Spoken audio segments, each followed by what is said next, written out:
Hello, so today is Saturday, December 21st, 2024, and today is my first official day of winter break. So yesterday, Friday was my last day of work before winter break, and I get 3 weeks off. I go back on like the 13th or 14th of January or something. I don't even want to think about it. And I want to show you guys this really cool anime mug that my coworker slash supervisor, the other speech therapist who works with me on at one of the campuses where I work, she gave me this for Christmas, and it is awesome. And then she also gave me a bag of hot Cheetos because she knows I like to binge watch anime while binge eating on hot Cheetos and Doritos with lemon. And then the SLP assistant gave me some chocolate and a couple of other things. So they are always very thoughtful, and we kind of give each other things for like our birthdays and Christmas. And I'm very grateful that I have such thoughtful and kind coworkers. This, as many of you may or may not know, was my first real full-time job. So prior to this, I was working part-time as a reading specialist, where I would just go into people's homes or meet with the kiddos at a public library somewhere, and work with them for about an hour and a half a day, maybe twice a week. So I had never had a full-time job prior to this, and I'm 34 years old. I'll be 35 in April. But all my life, I have worked either part-time, babysitting, tutoring, doing the reading specialist thing, or working from home as a graphic designer, selling things on Etsy, custom t-shirts, invitations. And for the past 2 years, I have been working full-time as a speech therapist, as well as going to school part-time in the evenings to complete my master's degree.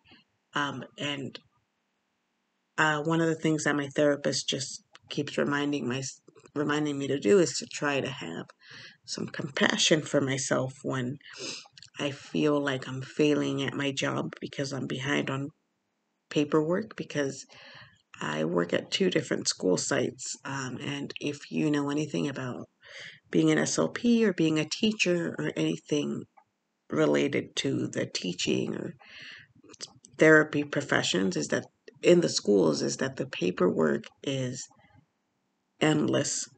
I love my job. I love working with the kids. I love seeing their progress. I don't love the endless paperwork, reports, assessing, and meetings that come along with my job. Sometimes it feels like I'm doing a whole lot of that and not a whole lot of the actual therapy, which is what I love to do. So in the IEP team, I'm part of an IEP team, of course, an individualized education plan that helps the kids in schools with disabilities, and my job is a speech therapist. So for those kids who have speech and language impairments, maybe they stutter, maybe they're nonverbal or minimally verbal, maybe they're like me, like I was when I was younger, where I used to have an interdental lisp, so I used to say my etheth like this. And sometimes I still catch myself doing that, although definitely not as much. Or maybe they have trouble with their R's. There's a whole range of like speech and language disorders that kids could have. I'm just one piece of the puzzle. An IEP team usually consists of the special education teacher if the child is in a special education class, a speech therapist if the child needs speech therapy, a school psychologist who's the one that will assess the child to determine if they need to be like in a separate setting. So like in a special class, right? Special day class. An occupational therapist sometimes. Of course, an administrator like a principal or vice principal. Anyway, point being is that I'm just one part of the team, and I have to collaborate with these other professionals, right? The other pieces or parts of the team. And in one of my offices, the office that I work in uh, here in the campus that is close to me, the school psychologist, her office is right next to mine. And so whenever I have questions or I want to collaborate with her on a case, I just go next door to talk to her.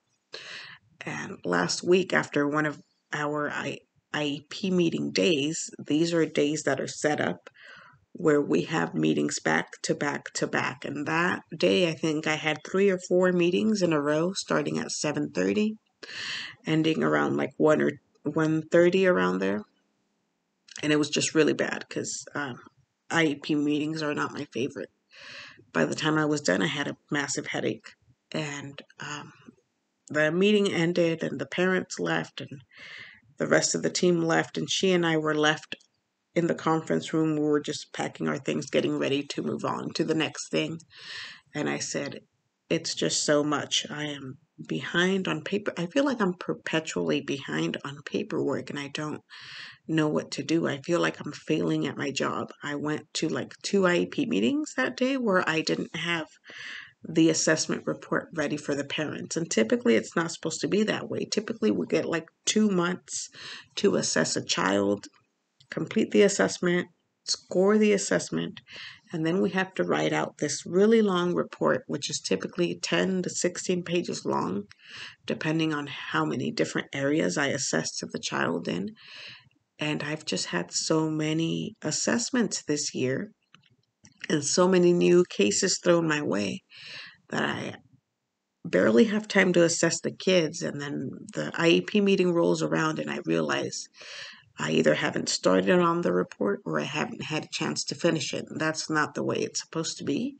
Typically, we're supposed to have the assessment for the parent ready by the time the meeting comes. And I have not been able to do that. And I was talking to my colleague, the school psychologist, and I said, I can't keep up with the paperwork.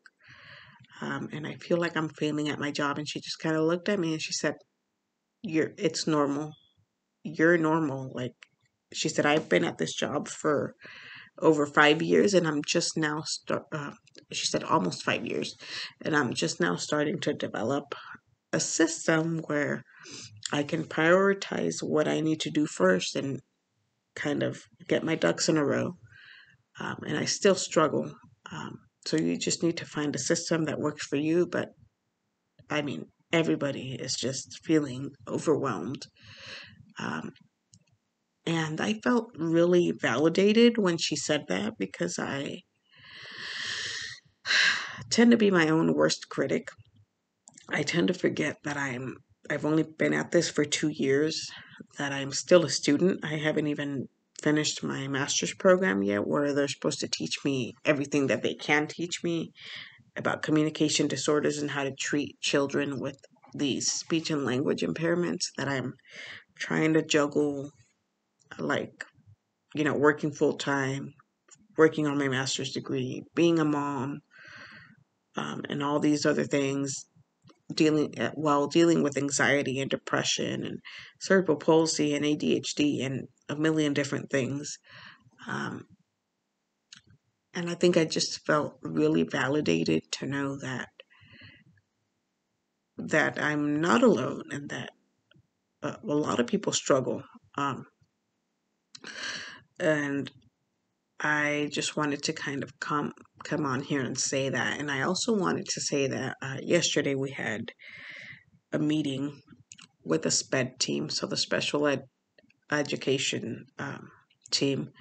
So it's a couple of us. I don't know, maybe like 10 or 12 of us, maybe less than that. Let me see. So it's myself.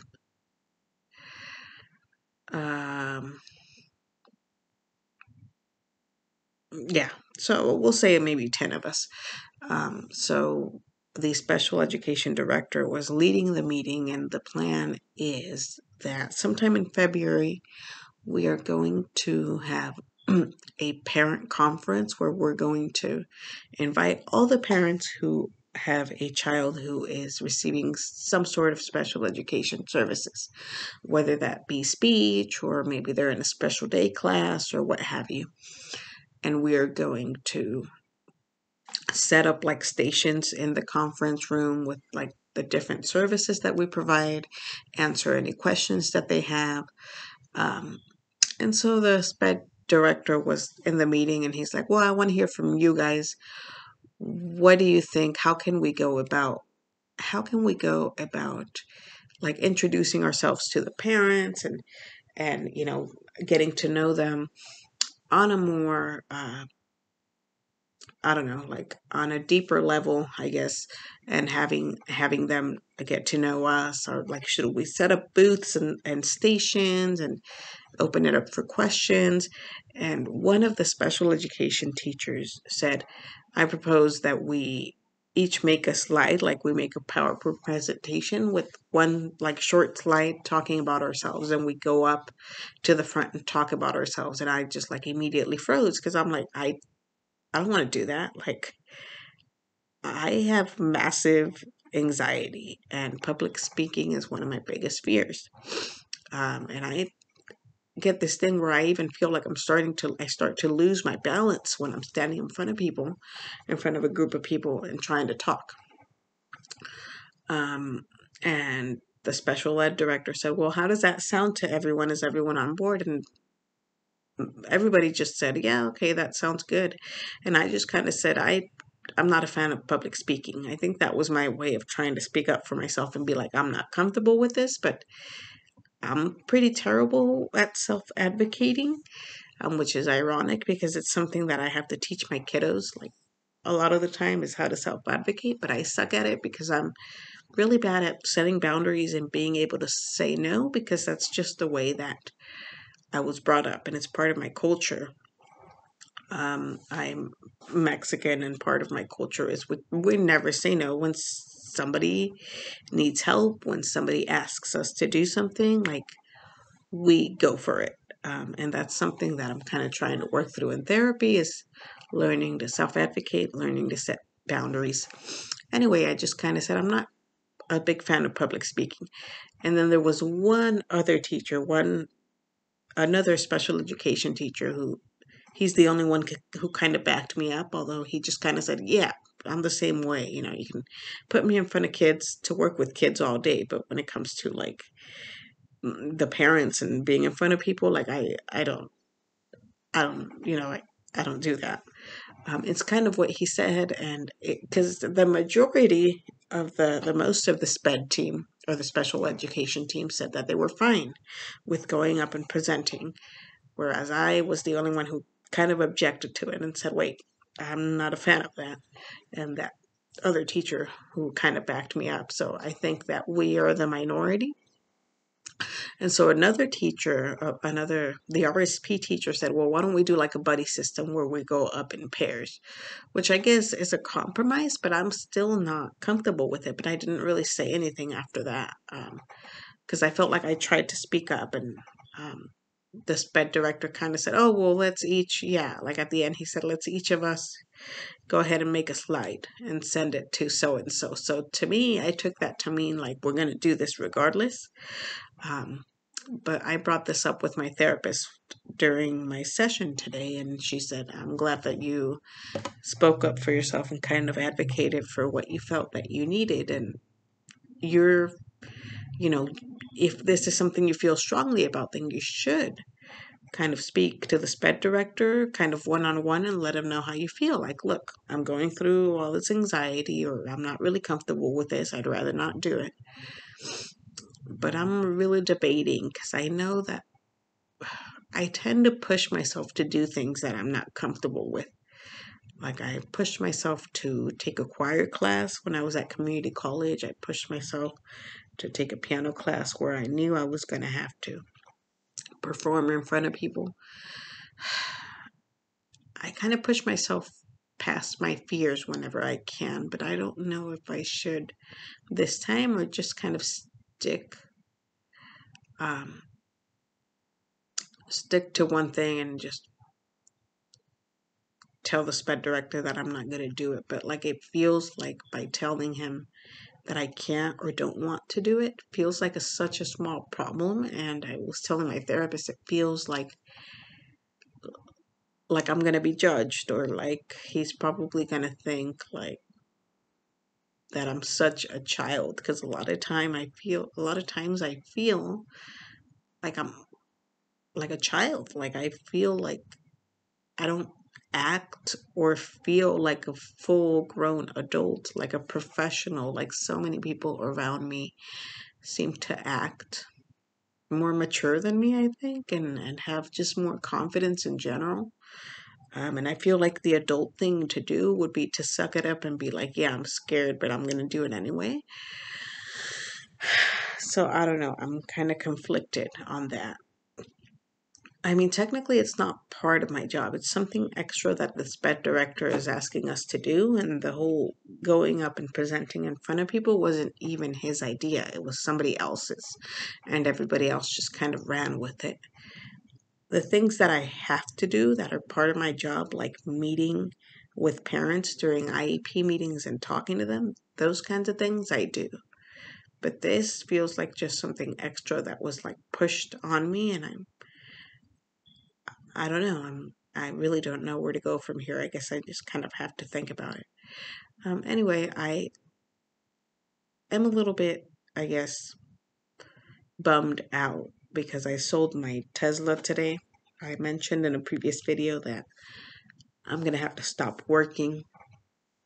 My last month of work will be May, and then in June I won't be working because I have to complete a full-time unpaid internship doing what I'm doing now, working as a speech therapist in the schools, but it has to be in a different school per my university's rules, and it has to be unpaid. So I'm gonna do a couple of unpaid internships for about a year starting in June, and I'm gonna be really broke because it's gonna be like 3 or 4 days a week. I mean, I might be able to have a part-time job aside from that, but it's not going to be sufficient to maintain the lifestyle that I'm living now. So I'm trying to get rid of as much debt as possible.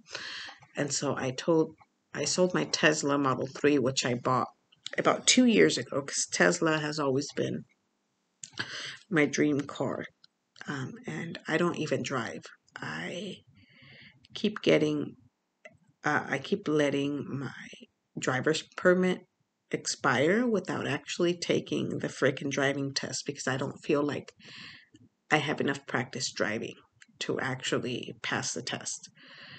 In fact, I have an appointment for the DMV this Monday to renew my permit yet again, but now I don't even have a car, so feels like it's kind of pointless. Yeah, so I'm kind of sad about that I don't have my own car anymore.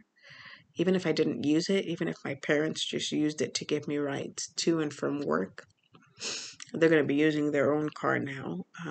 It still feels like I lost something that was important to me, even if it is a material thing in a car. I do still want to have my own car.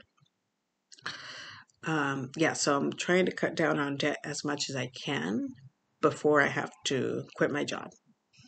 Anyway, those are basically my thoughts for the day. This video is getting to be quite long, so I guess I will end it there. And yeah, I shall return.